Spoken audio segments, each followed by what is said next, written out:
Olá pessoal, muito bem-vindo ao Clube do Sucesso. Estamos muito felizes em estar aqui novamente com vocês. Hoje vamos dar continuidade ao assunto que vínhamos tratando no nosso último encontro, que é sobre crenças, valores morais e éticos. De que forma uma crença negativa pode ser transformada em crença positiva? Essa é a pergunta do Pedro da Penha. Eu diria que assim, o primeiro passo é identificar a crença negativa, porque às vezes as pessoas elas não conseguem identificar o que negativamente está ali influenciando ela em termos de crença. Então é o primeiro exercício, né? Identificar. Então, a partir da identificação ela pode propor a mudança, né? Então tem que fazer um check-up, né? No seu dia a dia, no resultado da sua vida e ver se a crença, se aquilo que você acredita está te gerando bons frutos ou está te levando, né, a bons resultados. Se não tiver, provavelmente tem uma crença, né, negativa ali, de uma forma mais crítica, assim falando. Aí você tem que identificar para promover a sua mudança, né? Então, primeiro passo. E aí ela identificando, então ela promove uma crença positiva. A crença positiva pega da sua mãe, do seu pai, de alguém que teve sucesso para você adotar aquela crença. Ou você pode criar uma, mas é melhor, eu creio que é mais prático você pegar já de uma pessoa que está desenvolvendo aquela crença, porque você já pega alguma coisa que já está funcionando. Pode ser que funcione para você, pode ser que não funcione, mas já pega a crença de uma outra pessoa que já está aplicando, né, positivamente aquela crença ali. Edu, me diz uma coisa, no seu trabalho como coach, em que momento você consegue identificar que aquele seu cliente, ele está com alguma crença negativa forte que está prejudicando o dia a dia dele? Geralmente quando ele está travado, né? Travado financeiramente, travado profissionalmente, travado familiarmente, né? Em algum desses âmbitos, assim. E aí é um sinal de que alguma coisa não está fluindo na crença dele. Então ele precisa trocar alguns valores e adotar alguma nova crença em relação àqueles universos para que ele possa fluir.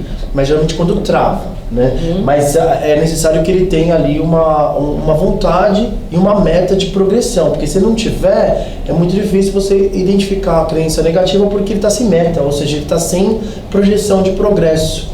Tá. Então, isso está dificultando o crescimento em alguma área da vida. Sim, às vezes ele pode estar não crescendo também, porque ele pode estar sem meta, né? Tá. Então, assim, a falta de progresso é um sinal também de crença limitante, né? Crença negativa. Então, é interessante que ele sinta e tenha a sensação de progresso, né? Então, às vezes, se ele não estiver progredindo na qualidade com a família, na qualidade no trabalho, entre os amigos, na sua vida mais espiritualizada, digamos, é porque ele está travado, então ele tem que ter uma meta de progressão para ele ver se ele está realmente fluindo ou não.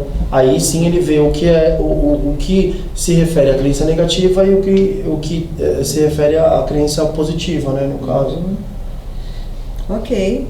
E, professor Miguel, o que você teria para nos falar sobre isso? É muito interessante o tema. E lá no início da programação neurolinguística, quando lá em Santa Cruz, Califórnia, o Grinder e o Bandler começaram a desenvolver essa ciência fantástica chamada programação neurolinguística, justamente era essa questão central. Por que algumas pessoas têm sucesso na vida e outras fracassam? O que ocorre? Aí fizeram uma pesquisa com muita gente, né? E aí desenvolveram um modelo chamado trilogia da mente, onde nós temos a fisiologia, a linguagem e o padrão mental. A composição, esses três fatores aí conjugados, é que vão determinar se a pessoa será uma pessoa de sucesso ou uma pessoa fracassada. Né? O padrão mental é fundamental, e o padrão mental tem a ver com a crença. Se aquela pessoa já parte de uma crença que desabilita, uma crença que limita, é melhor ela nem começar, porque não vai dar certo a vida dela mesmo, né? Só se ele vai participar de uma luta de boxe e vai lutar com outro boxeador e já parte do princípio que ele vai perder, então é melhor ele não entrar, porque ele vai perder mesmo, né? Então o padrão mental, aquilo que a pessoa pensa, como ela conduz a mente dela, como ela se prepara para a ação, isso vai fazer toda a diferença. Professor Miguel, você já teve, ou poderia nos trazer algum exemplo de um cliente que apresentava em alguma área da vida uma crença restritiva e que estava impedindo com que ele caminhasse adiante? Se a pessoa identificar a crença, como disse o Eduardo, se ela identificar e depois trabalhar no sentido de fazer a mudança, o resultado vai acontecer. Agora eu estava lembrando de uma passagem há muito tempo, que quando eu fazia o curso científico, né, e nós tínhamos um colega, ele era inteligentíssimo, competentíssimo, né, mas ele tinha uma crença de que na prova ele não ia bem na prova. Né, e aí chegava na prova, ele era um fracasso. Né. Então como é que o professor solucionou? A prova dele era feita de uma maneira que ele não sabia que era uma prova. Ok. Ele tinha medo da prova, de enfrentar a prova, né? De enfrentar a prova. Então dava um branco nele, né? Porque se falasse isso acontece com todos nós, vira e mexe, nós temos algum probleminha assim, né? O ser humano, né? Alguma prova que tem mais dificuldade, né? Então, eu acho que é uma estratégia interessante, né? Do professor. Na época, nós éramos em 15 alunos e os professores conheciam cada um dos alunos, né? E sabia que ele conhecia a matéria. E esse era o problema que ocorria com ele. Né? E depois, mais para frente e tal, ele solucionou isso aí. Mas realmente, a crença... Então, quer dizer, o medo de enfrentar a prova, né? Ele tinha uma crença que provocou um medo, né? Aquela crença assim, eu não sou capaz de passar por uma prova tranquilamente, né? Então, quando ele tinha que enfrentar a prova, batia um medo muito grande, ele acabava indo mal. Né? Então, o resultado acabava sendo negativo. Exatamente. Isso por conta da crença dele. Muito bacana esse exemplo. Muito bacana. Nossa, eu há um tempo atrás, eu tive um cliente, né? Eu costumo falar paciente, porque como a gente mexe muito com a psique do ser humano, acaba pegando um pouco a área da saúde, né? E às vezes eu falo paciente, mas enfim, paciente, cliente, de uma moça muito inteligente, mas ela me procurou dizendo que ela não conseguia avançar na vida dela porque ela não conseguia estudar. Ela trabalhava numa empresa, ela tinha um cargo bastante interessante, mas ela tinha que fazer uma faculdade. E aí ela dizia assim, eu não vou fazer faculdade, eu não tenho capacidade para fazer faculdade, eu sou burra. Eu falei, mas como você é burra? Você chegou onde você chegou, como você é burra? Começamos a investigar toda a infância dela e num determinado momento da infância, a mãe a chamava de burra. Qualquer coisinha que ela fazia, a mãe falava, olha, você é burra, você não sabe fazer isso. De novo você errou, você é burra. E ela cresceu com aquilo na mente dela. Então, conclusão, ela criou uma crença que dizia que ela era incapaz de seguir adiante e de crescer profissionalmente. Depois que ela identificou essa crença, nós fizemos alguns exercícios e isso fez com que ela fosse fazer uma faculdade e que futuramente ela conseguiu ocupar um cargo de destaque na empresa onde ela trabalhava. Então, olha como é importante a gente identificar uma crença, se ela é positiva ou se ela é negativa.